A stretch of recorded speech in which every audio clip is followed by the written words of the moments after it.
قیام کیا ہے، روزے کے حقوق کیا ہیں؟ چونکہ اسلام میں تمام روزوں میں سب سے افضل ترین روزے ماہ رمضان شریف کے ہیں۔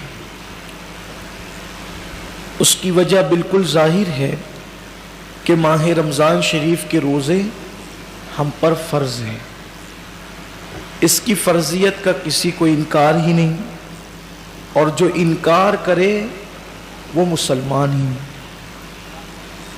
ہر مسلمان چاہے وہ روزے رکھتا ہو یا نہ رکھتا ہو، ہر مسلمان کا یہ عقیدہ ہے کہ ماہ رمضان شریف کے روزے فرض ہیں۔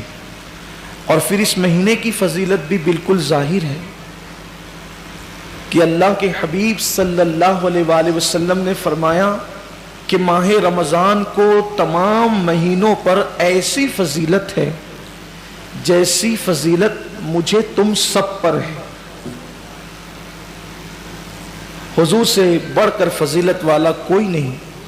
تو بالکل صاف یہ بات ہمیں معلوم ہو رہی ہے کہ ماہ رمضان سے افضل ترین کوئی مہینہ نہیں، بلکہ اس ماہ مبارک کے بارے میں تو یہ بھی کہا گیا کہ یہ مت کہو کہ رمضان آیا اور رمضان چلا گیا، رمضان میں یہ کریں گے، رمضان میں وہ کریں گے، بلکہ یہ کہو کہ ماہ رمضان آیا، ماہ رمضان گیا، رمضان المبارک میں ایسا ہوا۔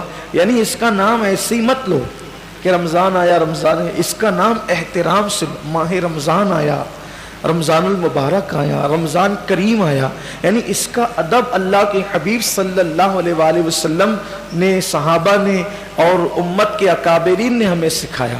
اور پھر اس کی وہ پہلی رات جس میں آسمانوں کے دروازے کھلتے ہیں، آپ نے کثرت سے سنا ہے، صرف میں اشارے دے کر اپنے عنوان کی طرف آپ کو لے جانا چاہتا ہوں کہ آسمان کے دروازے کھلتے ہیں، رحمتوں کے دروازے کھلتے ہیں، جنت کے دروازے کھلتے ہیں۔ ایک سال تک اہتمام ماہ رمضان میں، ماہ رمضان کے اہتمام میں ایک سال تک جنت کو سجایا جاتا ہے، ایک سال تک جنت مزین کی جاتی ہے کہ ماہ رمضان شریف آنے والا۔ یعنی ہم تو عید کر کے چھٹیاں منا لیے ہوتے ہیں، لیکن اللہ کے معصوم فرشتے رمضان شریف کے جانے کے بعد آئندہ رمضان شریف کے لیے پھر اہتمام میں لگ جاتے ہیں اور جنت آراستہ کی جاتی۔ یہی وہ ماہ مبارک ہے جس میں کوئی خوش نصیب مسلمان کا انتقال ہو جائے تو وہ قبر کے عذاب سے بچ جاتا ہے، اور وہ قبر کی تکالیف سے بچ جاتا ہے، قبر کے حساب و کتاب سے بچ جاتا ہے۔ اور میں اللہ کی ذات سے امید کرتا ہوں کہ وہ قیامت کے حساب و کتاب سے بھی محفوظ ہو جائے کہ جو اس ماہ مبارک میں انتقال کرے۔